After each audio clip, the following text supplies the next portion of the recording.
scientists, I'm Serene, and today we're going to be exploring the incredible world of biological macromolecules. From the food we eat to the cells that make us who we are, macromolecules are everywhere.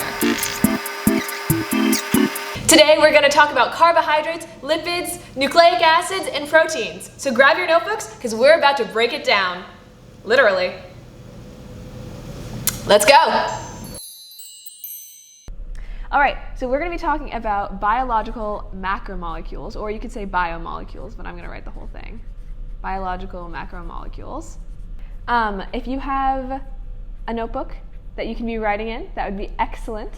And maybe a couple colors, they don't have to be the same. Like I have a green and another green, but you could have whatever you want. It does not need to look this fancy. But anyway, we're talking today about biological macromolecules, which are like large molecules that you'll see a lot in biology and are very important to life. You may have heard of like carbohydrates, proteins, like DNA. Those are some biological macromolecules. And the four that we mostly talk about in biology are carbs, lipids, proteins, and nucleic acids. And they're composed of organic molecules. So organic molecules they include hydrocarbons. They're molecules that you'll study if you take organic chemistry, but basically they're chains of carbon that are bonded to hydrogens. So you can say hydrocarbon chains, but that's just what they're composed of. And I've already put an S there that does not belong, hydrocarbon chains. That's okay.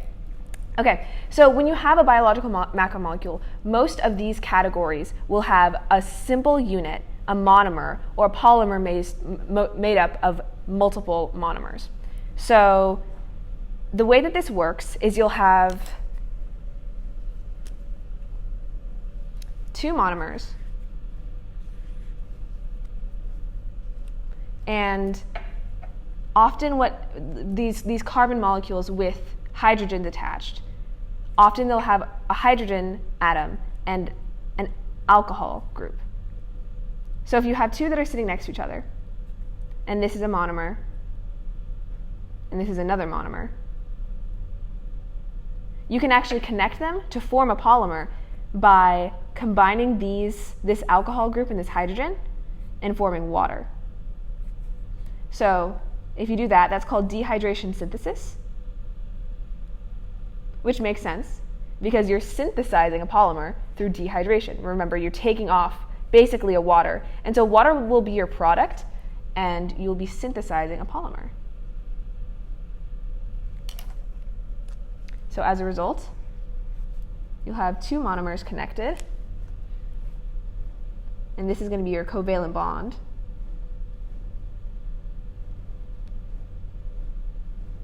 And this forms one polymer. And your polymer doesn't have to be two monomers. If you have a disaccharide made of two monosaccharides, it'll be two pieces. That's still a polymer. But you could also have 3 or 4 or 5 or like 70 or whatever. And if you wanted to go the other direction, say you have a polymer and you want to break it down, that is hydrolysis.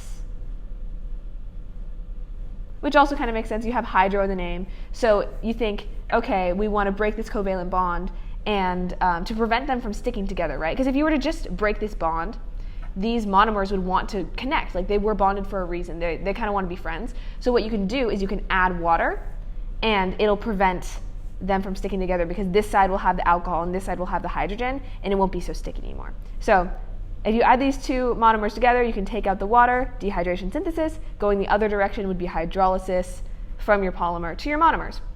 Okay, so your monomer, just as a reminder, is your like single unit, and your polymer is made up of your monomers. Made up of monomers. That's what a true polymer is. So when we get to talk about lipids, they are considered a macromolecule. It's kind of debated whether or not they are like considered like broken up into monomers and polymers because their polymers aren't really made up of repeating monomers. But we'll get to that in a minute. Anyway, so these are our basic structures of a macromolecule. All macromolecules are going to be including some basic elements. So, for example, carbon, hydrogen, and oxygen.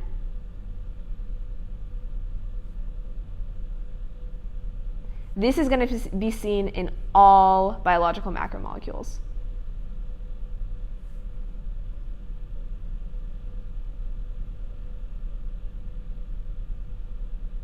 But you'll also see in some other ones, you'll see nitrogen, phosphorus, and sulfur.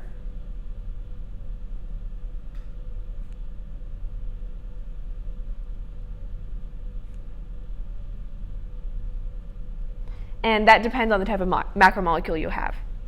Okay, and just as a little note, when you have dehydration, synthesis, and hydrolysis, you'll be using enzymes to cause these reactions to happen. And we'll talk about enzymes at another point, or you'll learn about it in some way. Okay, so let's talk about our first type of biomolecule, which is carbohydrates.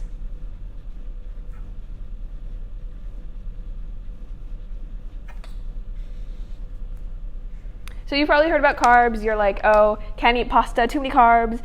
These are made of carbon, hydrogen, and oxygen, so I'm going to just say CHO. So we have our monomer of a carbohydrate, and that's going to be like a 6-carbon ring.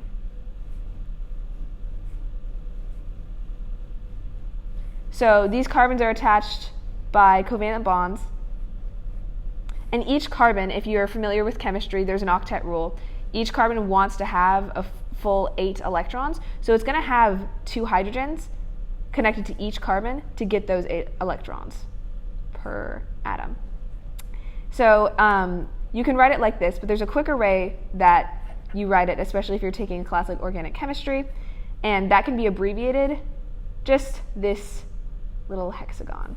So each like point where this line bends represents a carbon. As you can see, like this is a carbon, this is a carbon, this is a carbon, and the hydrogens are just kind of implied.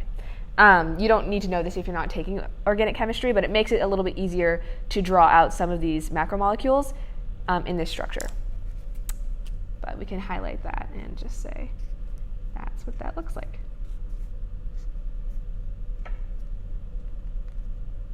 Okay, so this is a single carbohydrate unit. When you just have one ring like this, it's called a monosaccharide.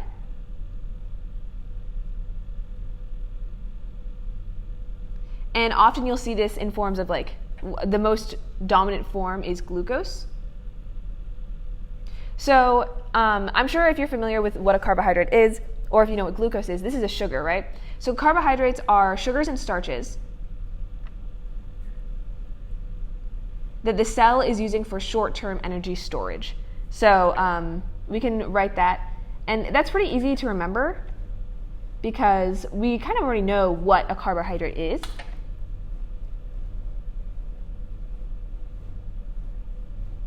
But when you learn about photosynthesis, the product of photosynthesis is glucose. Plants are going to use that for energy, and basically what's happening here is energy is stored in these bonds that the plant or the thing that eats the plant can use to carry out whatever cellular processes like growth and whatever. So this is an example in our monomer. Actually, I'm going to highlight it with this color. With our monomer, this is going to definitely be short-term energy storages, especially like this is a sugar. But if you want to combine multiple monosaccharides together, you're going to be doing some dehydration synthesis, right? And you can form a disaccharide, or a polysaccharide, or an oligosaccharide, which is kind of in between. So if we have something like this, we can have 3. Let's do 3. 3 monosaccharides connected together, forming a polysaccharide. So this is our polymer.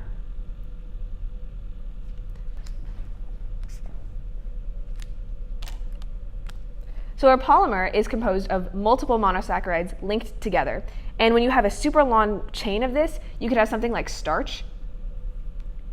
But you can also just have like a little bit more of a complex sugar, like sucrose is 2 monosaccharides together, I'm pretty sure. I think the same goes for fructose. And starch is going to be a long chain of polysaccharides. And just like our sugars are going to be used for short-term energy storage, the same goes for starches. But this is also going to be really important for structure. A little bit of overlap there, that's okay though. So these covalent bonds are formed through the dehydration synthesis that we were doing before when we make something, a simple monosaccharide like glucose. Okay, and so some other examples of starches that the cell is going to be using, you'll have cellulose, which is in plant cell walls for structure and support. And you'll also have glycogen. In addition to cellulose, which is used in plant cell walls for structure and support, we also have glycogen, which is short-term energy storage in animal cells. Okay, so our monomer for carbohydrates, because remember, monomer is a term that we use for all biomacromolecules when you have like the single subunit. But for carbohydrates, we call our monomer a monosaccharide. An example of that is glucose. And you can also have like different types of monosaccharides other than glucose. There's also different types of glucose. You have alpha and beta glucose, but you don't need to worry about that. So for our polymer for carbohydrates, we're going to call those a polysaccharide. But you can also have a disaccharide, which, as kind of implied by the name there, you're going to have 2 monosaccharides, because mono, means 1, di means 2. Oligo means like a few. It's a little unclear as to how many that is, but it's going to be probably between your disaccharide and your polysaccharide, which poly means many. So when you're referring to a monosaccharide, right, that means 1. You have 1 saccharide monomer subunit situation. With a disaccharide, you have 2. So it's going to look something like this, right? This might be an example of an oligosaccharide, and then your polysaccharide is going to be a very long chain in comparison. So these are our types of polymers. But usually, you're just going to be saying a polysaccharide when you're referring to multiple. But anyway, we can highlight these vocab terms. So this is in our plant cell walls for structure and support, which that's generally what we're going to have going on with the carbohydrate, is you're going to have short-term energy storage, and with your polymers, your starches are going to be there for structure. And glycogen is short-term energy storage in animal cells. So your cellulose is in your plant cell walls, glycogen is in your animal cells, and that's how you're going to see a lot of polymers in cells. Cool. Okay, that's all we have for carbohydrates. Let's move on to lipids.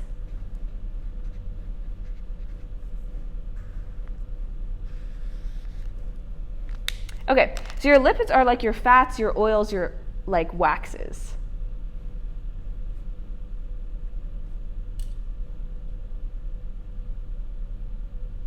And this one is also only composed of carbon, hydrogen, and oxygen. But sometimes we're going to talk about something called a phospholipid. That one will also have phosphorus in it. But as like to be a lipid, your only requirement generally is to have carbon, hydrogen, and oxygen. Okay, so carbohydrates, remember, we have short-term energy storage. Lipids is really for long-term energy storage.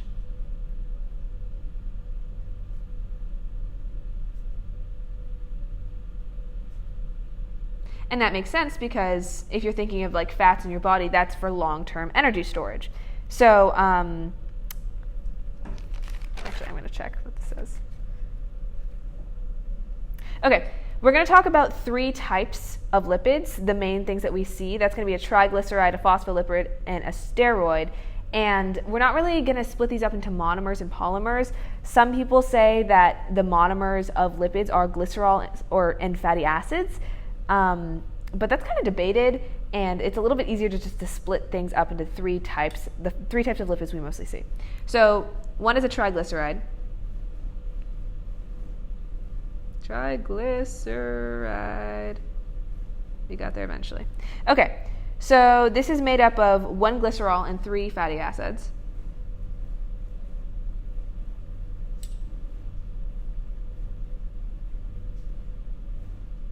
So these are kind of the single units that make up your lipid. So if you want to think of it like these are your monomers and this is your polymer, then you can do that.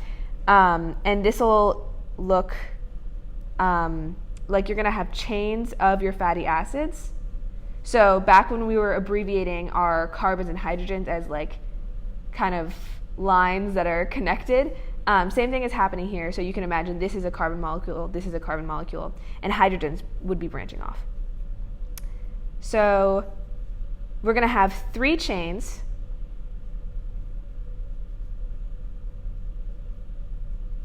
of our fatty acids. So each one of these chains is a fatty acid. And this example here is kind of what it looks to be like a saturated fatty acid. As you can see, kind of like they're all stacking pretty nicely. But if you have a double bond, it can cause a little like kink in your chain. So in this example, we have a cis molecule, which is just this type of alkene, but that's just organic chemistry stuff you don't really need to know. But basically what happens here is we have a double bond. In this molecule, this double bond makes it so it doesn't stack as nicely, and this is unsaturated. So if you've heard of saturated fats, unsaturated fats, that's what this is referring to. And you can also have trans fats. This molecule is what we call cis in organic chemistry. If this carbon molecule was going this way, it would be kind of opposite, right? We'd have this one this way and this one this way. Then you'd have your trans fat, which we've also heard of like in nutrition. And this unsaturated fat makes it stack a little bit less nicely. If you're thinking of this on like a really small scale, having them all go in different directions would make it kind of hard to be condensed. So your unsaturated fats are going to be a liquid at room temperature, but a saturated fat is going to be a solid at room temperature because they can all really get compact in there. So that's how I remember it, your difference between your saturated and unsaturated fatty acids. Okay, we should probably move on to the next page. Oh, actually, hang on. JK. I'm just going to highlight this. Okay, so your triglyceride is going to be really good for long-term energy storage. That goes for all lipids, but this is definitely the one that you're doing a lot of energy storage with. So I'll just say energy storage to really reiterate that, because that's what this triglyceride is really good at. Made of 1 glycerol and your 3 fatty acids. We can always highlight that.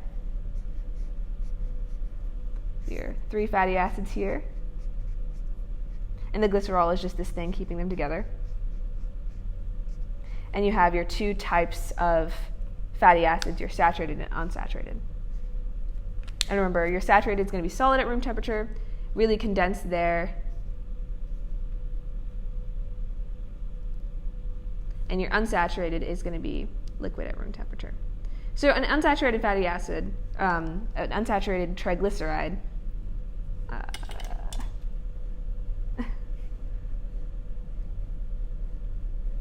your unsaturated fatty acids are going to make something like oils, like olive oil, that's going to be liquid at room temperature, whereas your saturated fatty acids are going to make something like butter, that's going to be solid at room temperature.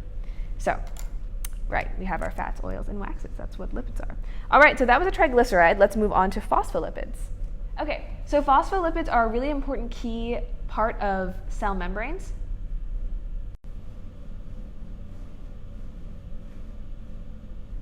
And this is because they're actually a modified triglyceride.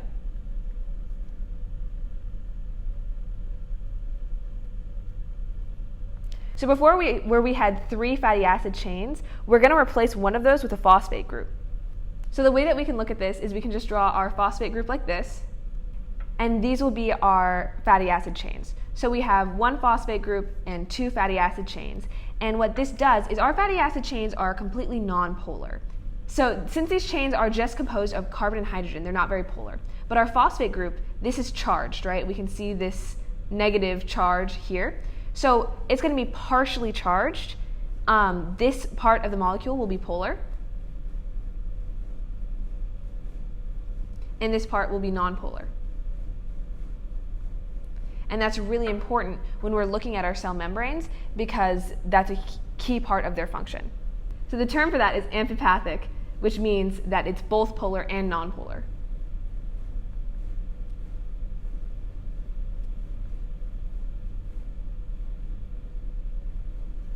So before, when we were saying lipids are only composed of carbon, hydrogen, and oxygen, that is true for lipids as a whole, but specifically for phospholipids, it's also going to have some phosphorus.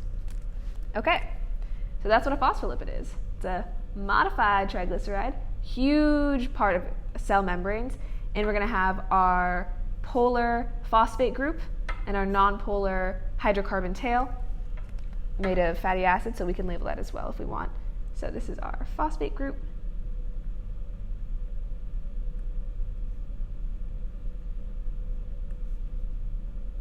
And these are our fatty acids.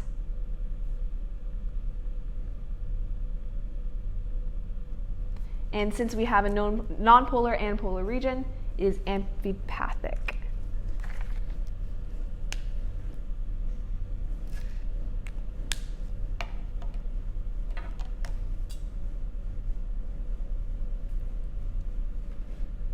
Okay, cool. So let's move on to steroids, our third and final lipid.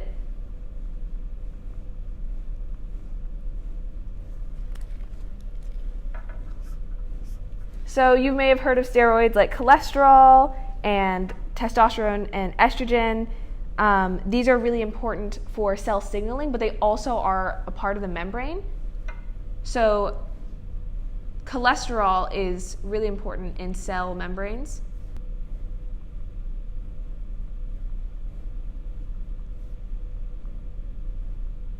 And we also have signaling molecules like testosterone and estrogen.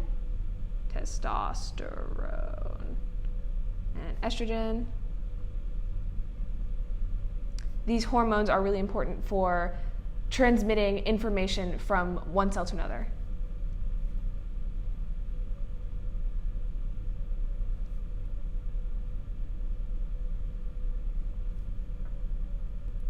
Okay, so as for their structure, we've been drawing the structure of our other molecules. You won't have to be drawing any of these for your classes, but it is kind of nice to understand the structure of these molecules.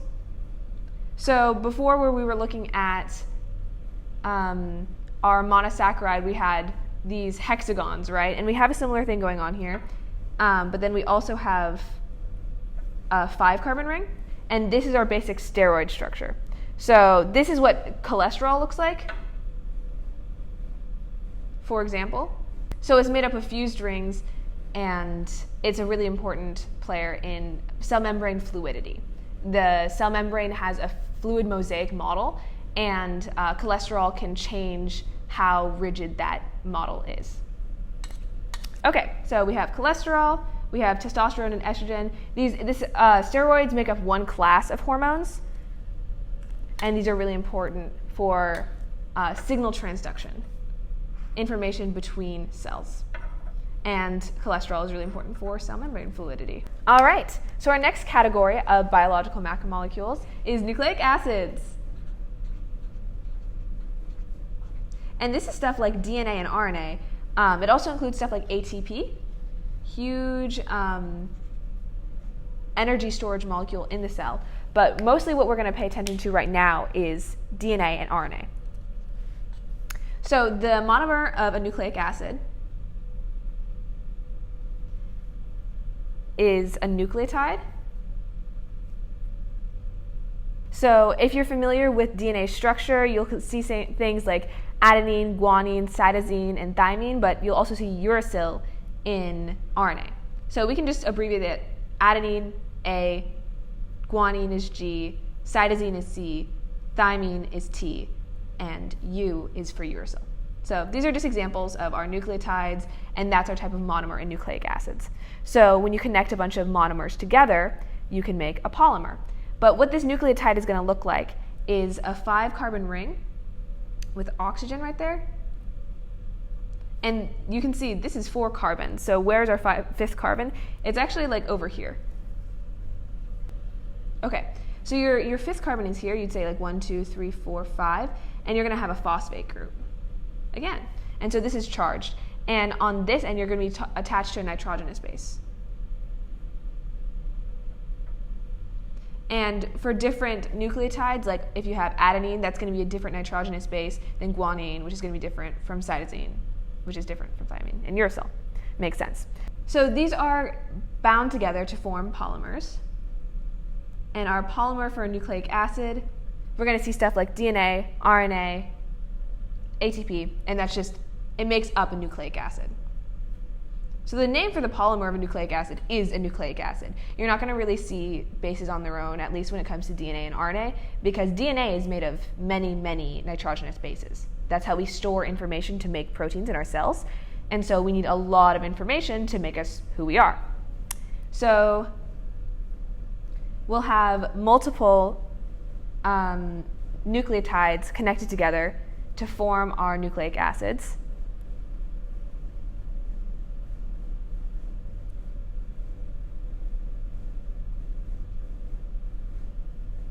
So let's say this one is guanine, if we're looking at a DNA molecule.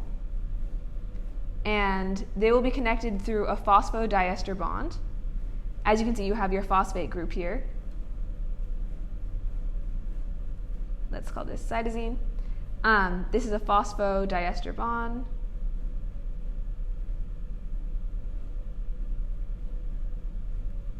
As your phosphate group, your negatively charged phosphate group bonds with this carbon that's here. And so this is a covalent bond made through dehydration synthesis. It's a type of covalent bond.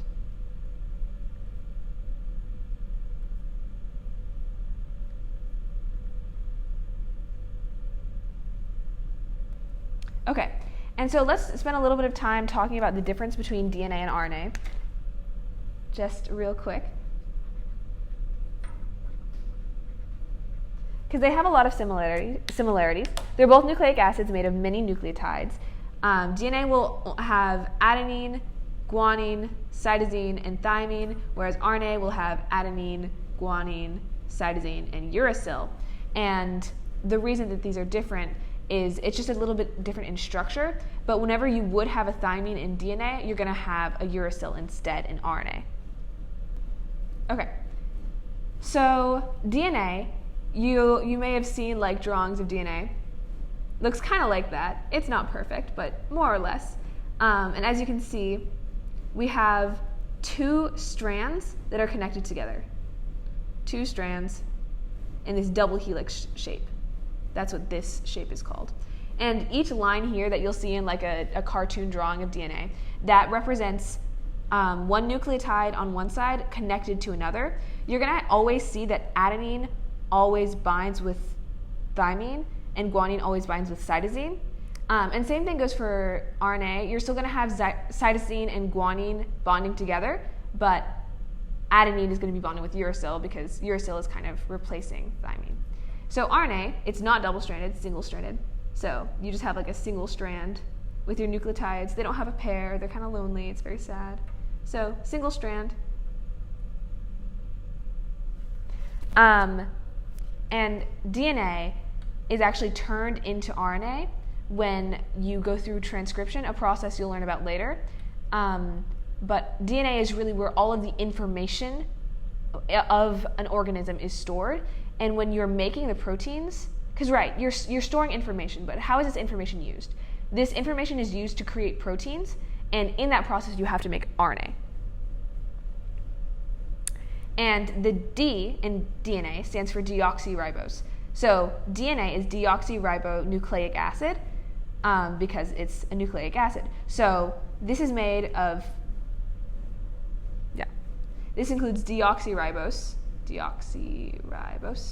which this 5-carbon sugar is ribose, and so deoxyribose is just a different type of ribose, where RNA is ribonucleic acid, so this is just ribose.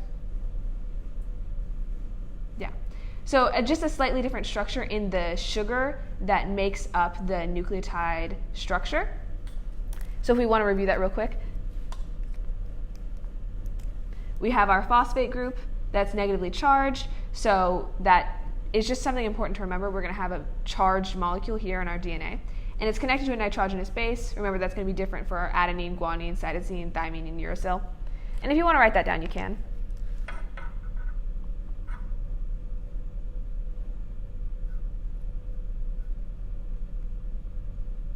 So these are our main nucleotides that we're going to see with things like DNA and RNA. And so this 5-carbon sugar we're seeing here, it's going to be deoxyribose in DNA and ribose in RNA. And as you can see here, double-stranded, RNA is single-stranded, and the real difference here between DNA and RNA is the presence of thymine versus uracil. Okay, so just as a refresher, nucleic acids, the polymer is called a nucleic acid, easy peasy, and the monomer is called a nucleotide, which is still pretty easy to remember because it starts with nucleotide. Okay, and as we can see here, we have our carbon, we have our invisible hydrogens that are connected to each carbon, as we remember with this structure here. We have oxygen, we have phosphorus, we have a nitrogenous base, so we're going to have CHONP. We're going to have CHONP in our nucleic acids. So those are the elements that we're going to see in every nucleic acid: carbon, hydrogen, oxygen, nitrogen, and phosphorus. All right, pretty good review. We can also highlight some other terms. So this is our phosphodiester bond connecting our phosphate group with the rest of our nucleic acid, which is a covalent bond made through dehydration synthesis. So it produces water when that bond is formed. All right, let's move on to proteins. Okay, next thing we're going to talk about is proteins. You know about proteins, right? You eat proteins in your food. Proteins are our most complex macromolecule. And what they're going to do is they're going to be they're going to play a huge role in the cell. They kind of do everything, but they don't store information because stuff like DNA and RNA, that's encoding to make proteins. So the reason that DNA is so important is because it causes the production of proteins. I wouldn't say it causes the production. DNA is so important because it allows for the production of proteins, which is how we do things in our cell. Things like enzymes are a type of protein. They're basically everywhere. So they're super important. Proteins are the most complex macromolecule, and they carry out cellular processes. Okay, so let's look at a single unit. What is our monomer of a protein? So our monomer is going to be our amino acid. So this is our monomer. And you might not need to memorize the structure of an amino acid, but it can be helpful to understand. So we're going to have what's called an alpha carbon here. It's denoted by this symbol that means alpha. It's kind of in the center, connected to everything. It has a hydrogen on top. And on one side, it's going to have a carbon with a carbonyl group, which is just this oxygen double bonded with this carbon, and an alcohol on this side. So this group is called a carboxyl group.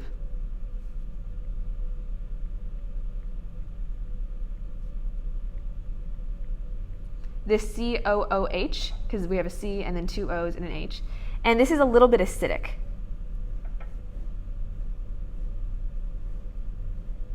This is just the structure of your amino acid. That's just what it looks like. And also, we have 20 different amino acids, and they're all crucial for life. Okay, so on one side we have our carboxyl group, and on one side we have our amino group.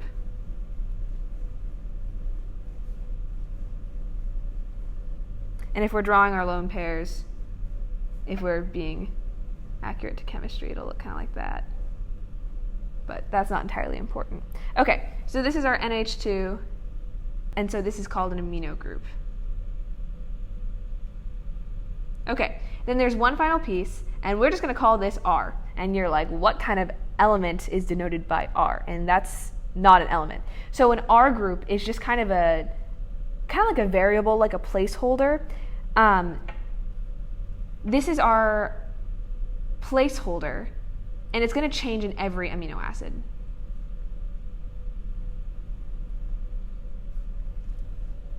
So every amino acid is going to have the same structure. It's going to have our alpha carbon, a hydrogen, our amino group, our carboxyl group, and then it's going to have an R group. And every different type of amino acid is going to have a different R group. So we can have different properties of an R group. It can be polar, it could be nonpolar. Whatever the different properties of an R group is going to change how your amino acid interacts and what kind of protein you're going to be making. So you can have polar, nonpolar, it could be charged, so superpolar, or it could be special. So maybe it has certain elements that allow for sulfur bonds. Sulfur bonds between sulfurs is going to make a disulfide bridge. That's not super important, but basically the different properties of your R group is going to change the properties of your amino acid. So this R group is very important because it's what makes your amino acid the amino acid that it is. Changes in every amino acid. But otherwise, this structure, this amino group and this carboxyl group, those are going to be the same in your alpha carbon and hydrogen. That's going to be the same in every amino acid. So this is our monomer amino acid. All right, so what is our polymer? We know what our monomer is. It's an amino acid. So what happens when we connect multiple amino acids together? So we're going to get a polypeptide, or a peptide if you only have a few. So we'll say peptide or polypeptide.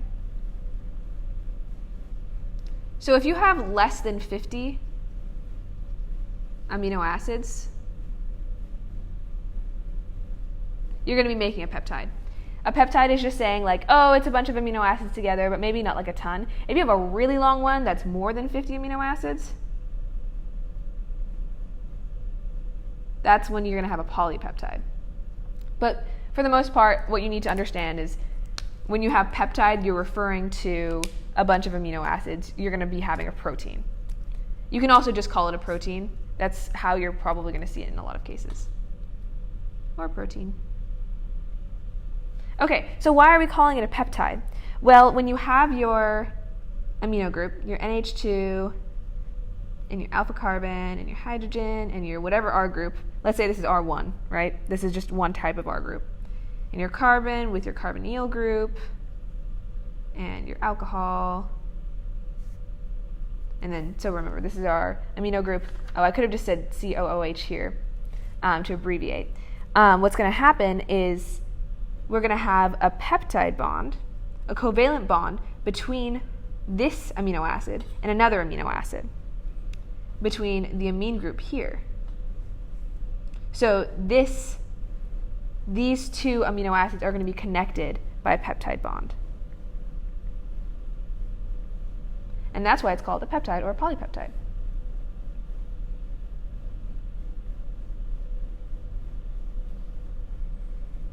Okay, we can draw this one a little bit more abbreviated, just to make things a little faster. And let's say that these are two different amino acids. So this is R1, this is R2. Now they're two different amino acids.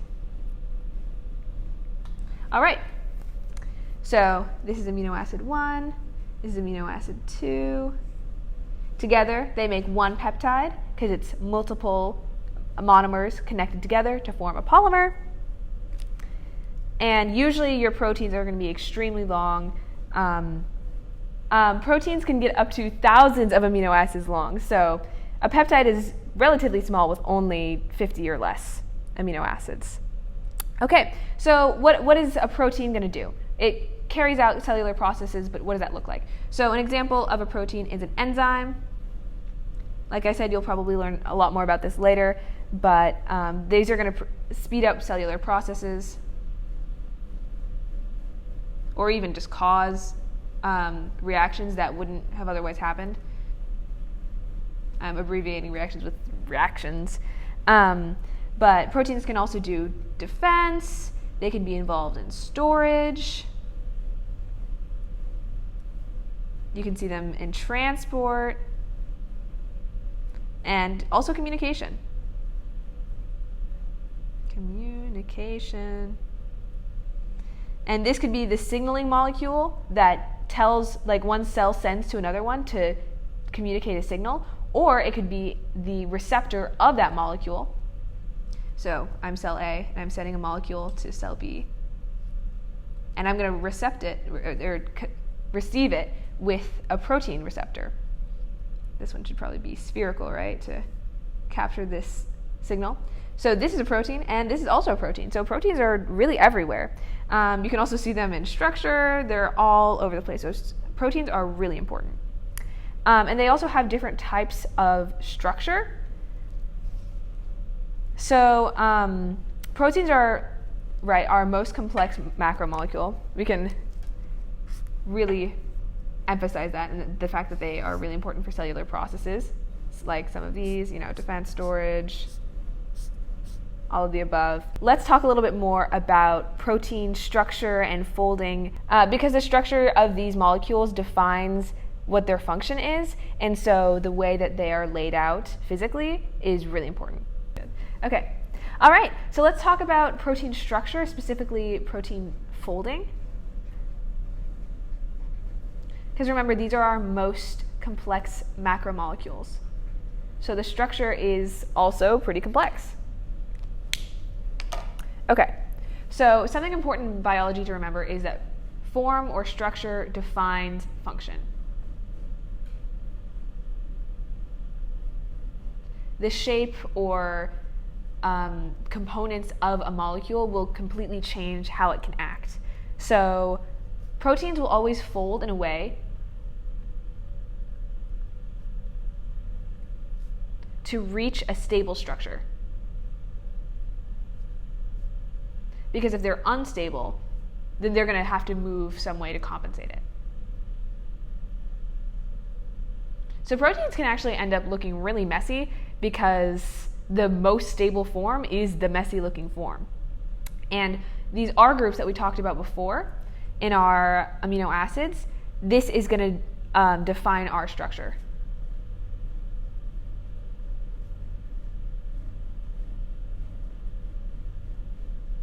Okay, so our first level of protein structure is primary structure.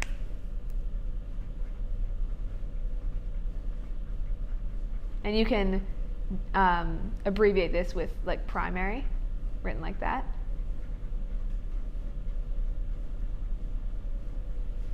Okay, so when we're here, we're still at the level of a polypeptide.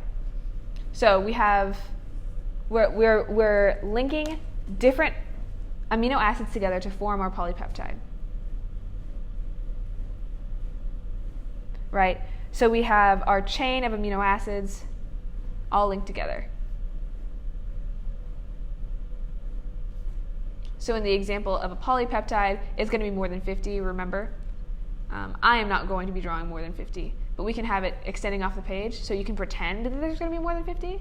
Maybe there's 30,000, but you'll never know because it's that way, okay? And so remember, this is a covalent bond. What kind of bond? Do you remember? It's a peptide bond. And this whole thing, remember, forms a polypeptide. I'll just say, like, going that way. This whole thing is a polypeptide. Okay. So our primary structure is just the types of amino acids we have here, because they're not all going to be the same, right? So maybe one type of amino acid, we have serine, that's an amino acid. We have tryptophan, we have all sorts of different lovely amino acids. And so our primary structure is what kind of amino acids we have. And so this will be defined by the order and length of our polypeptide chain.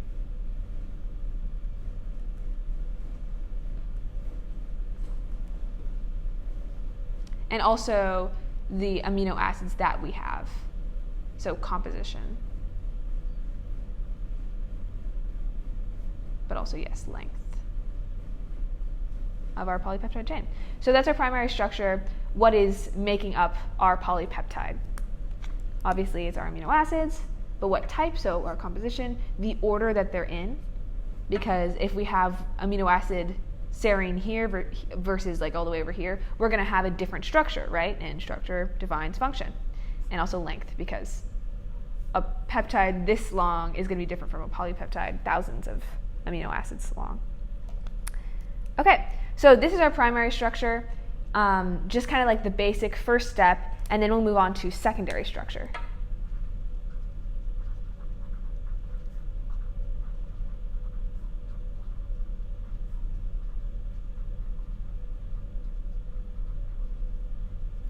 And here we're still on the scale of a polypeptide.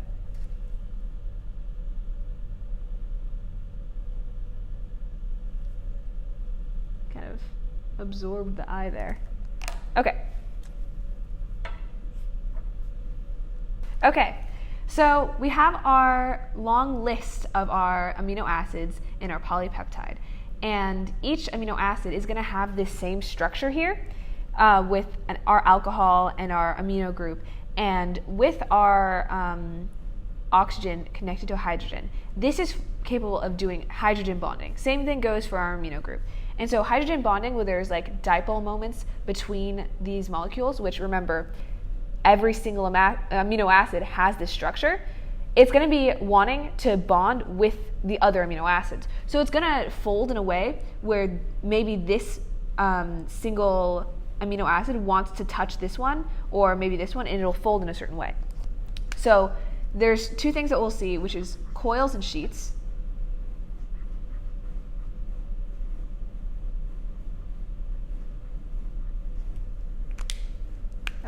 So this is what a coil might look like, and this is what a sheet might look like. So this is our alpha helix structure,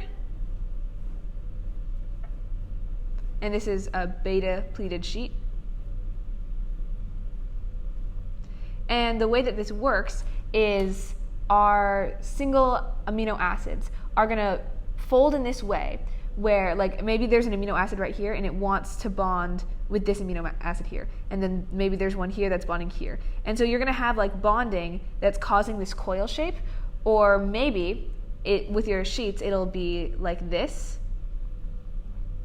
But what you have to remember is that this structure, whether it be our alpha helix coils or beta pleated sheets, it's caused by hydrogen bonding between the backbones of different amino acids. So caused by H bonds, but I'll say hydrogen bonding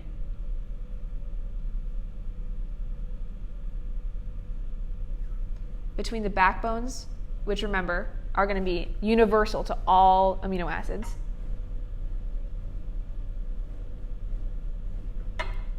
of different amino acids, or I guess the same amino acid, but like all the amino acids on your chain. They'll be different somehow, like they'll be different in position, right? So what's important to remember here with our hydrogen bonding is this is enabled by our universal structure.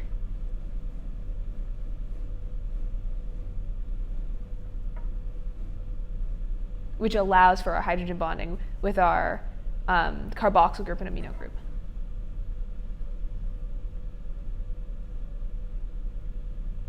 Okay, so that's all you really have to know about secondary structure. The most important part is that it's caused by our hydrogen bonding. That's what you really got to remember. And that you got your universal amino acid structure that enables that. And these are our two types that we're really going to see. And even in one polypeptide, we can see both coils and sheets, but just in different points on our polypeptide. Okay, so let's move on. We have tertiary structure. Tertiary structure. Oh, I forgot to draw the little 3. 3, that's just our little abbreviation. So before we were on the scale of a polypeptide, but now we're on the scale of a protein. So what's going to happen here? You're going to have an alpha helices, or you're going to have your coil, that's a coil, or you're going to have your beta pleated sheets, and you can have like one segment of your polypeptide can be coiled, and another segment could be your sheets, and so it's going to be like this big mess of different coils and sheets. And these are caused, remember, by our hydrogen bonding. Now with our tertiary group structure, this one is going to have activity caused by our different R groups. So with secondary structure, it's caused by the hydrogen bonding. This one is increasing stability. Because remember, that's how we're doing everything here, is we're always trying to increase stability through R groups.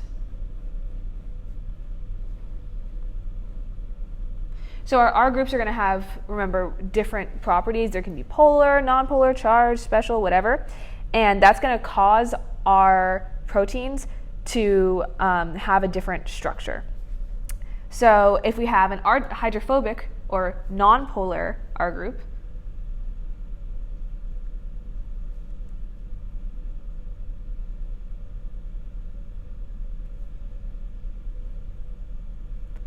we're going to see it cluster away from water.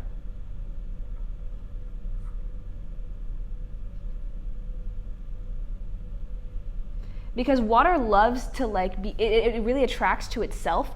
So when you have a ton of water molecules and you have a nonpolar group inside, the water molecules don't really care about the nonpolar group. And so the water molecules all want to be friends, and they'll cluster around each other as much as possible. And the hydrophobic group is kind of pushed away because they don't really care about the nonpolar group. But if you have a hydrophilic or polar, hydrophilic, hydro meaning water, and philic means to be loving, so we love water. It'll try to have as much contact with water as it can, so it clusters toward water. And so what you'll see is, like, if you have a molecule or a protein, a macromolecule, with, let's call this a hydrophobic part of your, like a bunch of hydrophobic R groups are all in the center of this protein, but it's connected to a bunch of hydrophilic amino acid chains. So what's going to happen is if you're in water, it's going to push the hydrophobic stuff to the middle, and all the hydrophilic stuff is going to be on the outside, because then it can interact with all the H2O. And if you're drawing it like the actual molecule, we're going to have bonding between like an R group and maybe the positive or partially negative oxygen molecule, and our partially positive hydrogen molecules might like be pushed away, and that could cause this structure to form. And maybe the same thing is happening over here. And that's how, like, we'll see our tertiary structure is affected by, in this case, it's like our environment is pushing the nonpolar groups in. And you can see the same thing with our polar R groups. You can also have charged R groups, and that'll also be attracted to the polar water molecules. So really cool. And also, if we're talking about, before we were talking about our special R groups, for R groups containing sulfur, that can cause covalent bonds. It can make covalent bonds with other sulfurs. And that's the disulfide bridge I was talking about before. So the sulfur R group, the sulfur in an R group of one amino acid can interact with other sulfurs and cause a change in tertiary structure. Okay, so all you really need to remember, for the most part, remember secondary structure, it's caused by hydrogen bonding. This one is really caused by our R group properties. So whether it be nonpolar or polar, or maybe it's sulfur, something special. And charged is really going to fit in here too, because a charged molecule is basically just like a super duper polar molecule. I mean, I guess I wouldn't say it's super polar, but like it has a polar molecule, like water, has a partial negative charge and a partial positive charge, and it'll be attracted to like the partially negative side is going to be attracted to partially positive sides in this molecule. And when you have a charged molecule, it's going to be even more attracted to a positively charged or partially positively charged component. So both of these are going to cluster towards water. So what's happening here, I feel like this whole situation is a little bit confusing. You have like your R groups, and they're making all sorts of like different bonds. Like this is a hydrogen bond that might be happening here, or maybe just like a polarity bond, like your dipole-dipole moment. With quaternary, it's like you have multiple proteins, and they can interact to make a different structure. So if you have, let's say, 2 or more tertiary proteins, So before we were like at polypeptide level, protein level. Now we're at like proteins, plural. Proteins. That does look like protein S. Proteins. So many proteins. So the two or more tertiary proteins are going to bind together. And this interaction is going to cause our quaternary structure. So it's kind of similar to how we would look at primary structure, but instead of a single amino acid here, it's like a whole protein, and that can affect your structure. And this is held together by hydrogen bonds, like before, or van der Waals interactions. But the most important part is that you're remembering that it's like multiple proteins at the tertiary level interact to affect your quaternary structure. And that's all you really have to know about protein structure. So if we go down the list, we have protein structure, right? We want, the most important thing here is we're getting a stable structure. The proteins are going to act in a way that they are going to be at their lowest level energy, because if they're at high energy, they're going to be unstable, they're going to change. That's just kind of how the universe works, is we want to be at the most stable energy level. And the R groups have an effect here, but also our hydrogen bonding. So our primary structure is affected by our amino acids, what amino acids we have, how many we have, what order they're in, and that's going to affect our primary structure. Our secondary structure, now that we have our list, our polypeptide of all of our lovely amino acids together, they're going to react with each other through hydrogen bonding to make alpha helices or beta pleated sheets. And like I mentioned before, you can have both of these in a single polypeptide. And then those are going to interact with each other through their R groups and maybe even their environment, depending on like their certain R group properties. And then finally, we're going to have like more than one protein.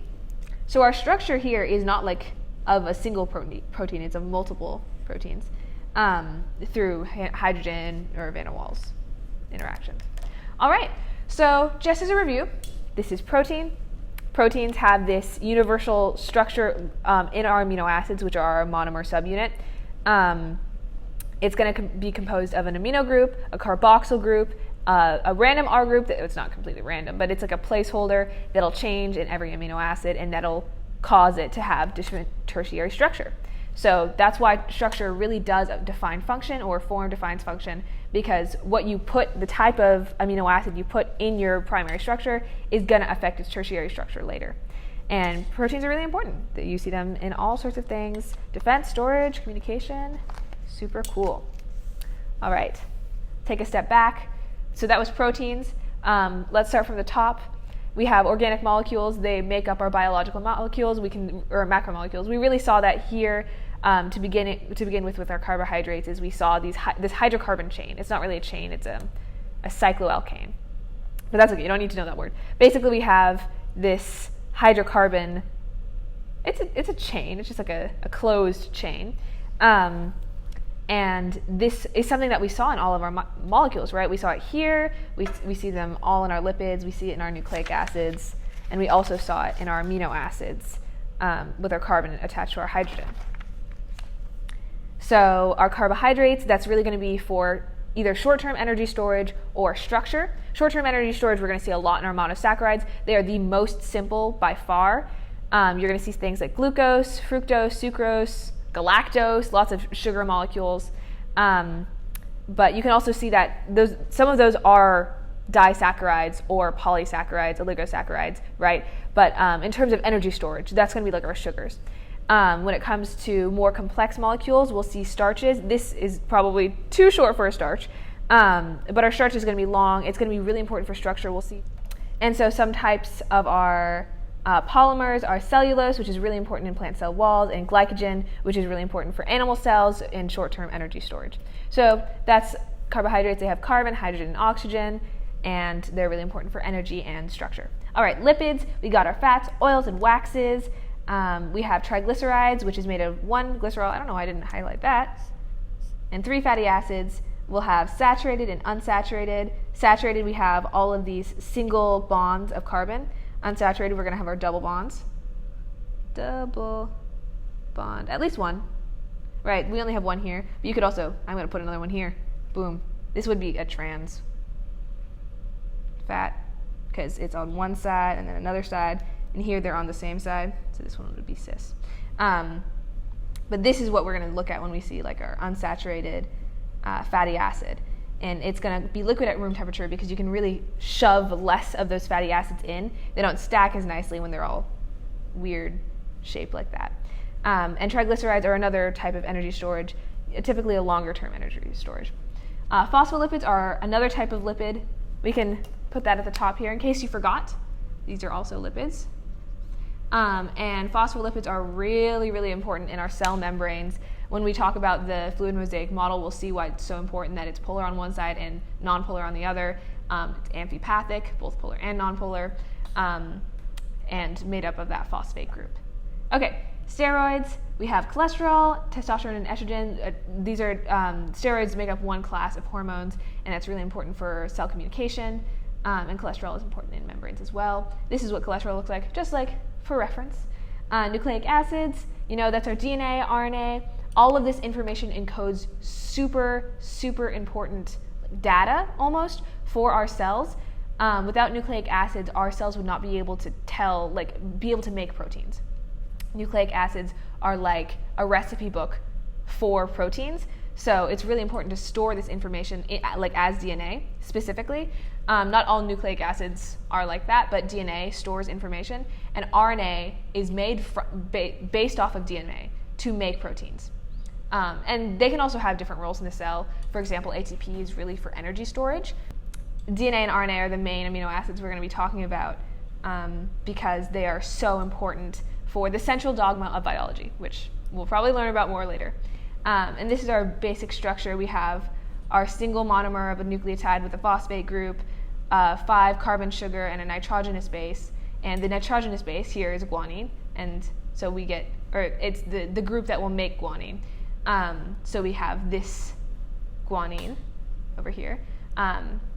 Nucleic acid is made of, this one has guanine, this one has cytosine, and we'll be making an entire DNA molecule, for example, if we have this chain and then another chain connected. So our 2 nucleotides have a phosphodiester bond connecting them, which is a covalent bond made through dehydration synthesis, which hopefully you remember. Water is removed as we connect those molecules.